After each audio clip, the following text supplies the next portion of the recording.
Hello everyone, welcome to the series of class 9th science important questions. The first question of today's videos is name two biological important compounds that contain both oxygen and nitrogen. Here we have to tell two important biological compounds which contain nitrogen and oxygen. The answer will be protein and nucleic acid. What will be the answer? The answer will be protein and nucleic acid. Nucleic acids means DNA and RNA. DNA means deoxyribonucleic acid and RNA is ribonucleic acid. Our next question is name the particles which determine the mass of an atom. Here we have to tell the particles which are responsible for the mass of an atom. The particles which are responsible for the mass of an atom are proton and neutron. Electron is not responsible for the mass, it is responsible for the charge. Our next question is mention two uses of isotopes in the field of medicine. First of all, we should know what is isotopes. Isotopes are the elements which have same atomic number but different atomic mass, or in other words we can say it is a variant of an element which have the same atomic number but different atomic mass. Here the answer of question is an isotope of cobalt is used in the treatment of cancer, and the second uses an isotope of iodine which is used in the treatment of goiter. Goiter is a disease which happens due to the deficiency of iodine. Our next question is rewrite the scientific names correctly. Panthera tigris and Periplantia americana. First of all, we should know the Panthera tigris is scientific name of tiger and Periplantia americana is scientific name of cockroach. Now, as we know the binomial nomenclature, the first part is consist of genus and the second part consists of species. We have to write genus by starting with capital letter and species totally in small letters. And when we write in standing form, we have to underline them as separately. But when we write them in italics, there is no need of this underline. Our next question is question number 5. Prawn, housefly and spider belong to one group. We have to name that group and justify the name given to this group.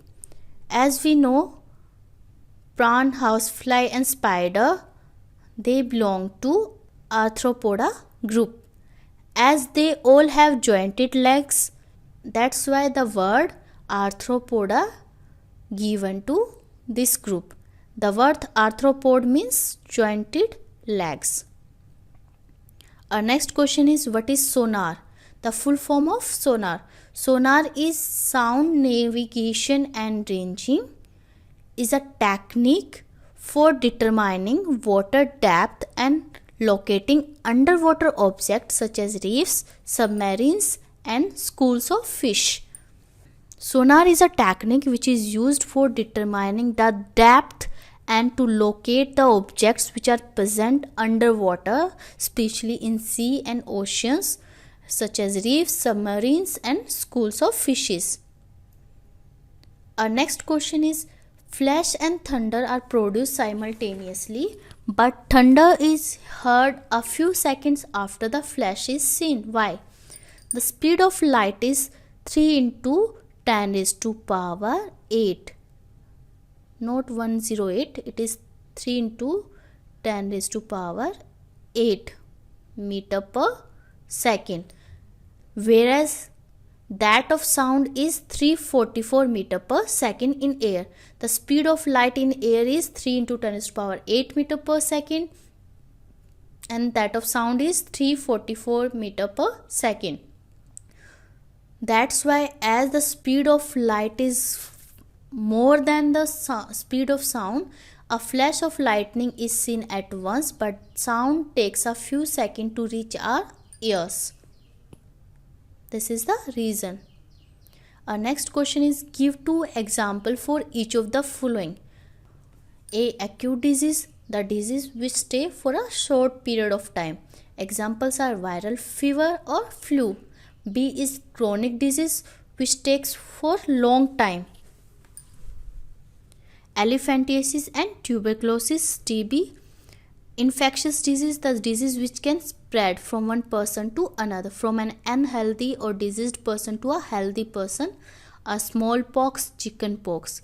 Non-infectious disease that cannot be spread from a diseased person to a healthy person. Examples are diabetes, goiter, cancer, etc. Our next question is, list 2 essential conditions for work to be done. We have to mention 2 conditions that are necessary for the work to be done. First is force. A force must act on a body, on a thing. And the second, there should be a displacement in the body due to that force. These are the 2 conditions which are necessary for the work to be done. That is, first is force. A force must act. And the second, there should be a displacement in the body on which force act. Our next question and the last question is, write an expression for the work done in lifting a body of mass m through a vertical height h. The answer is, work done W is equal to mgh, where m is the mass of the body, g is the acceleration due to gravity, and h is the vertical height up to which we have to lift the body. Thank you for watching my video. If you like the video, please subscribe the channel and press the bell icon so you will get the notifications for new videos. Thank you.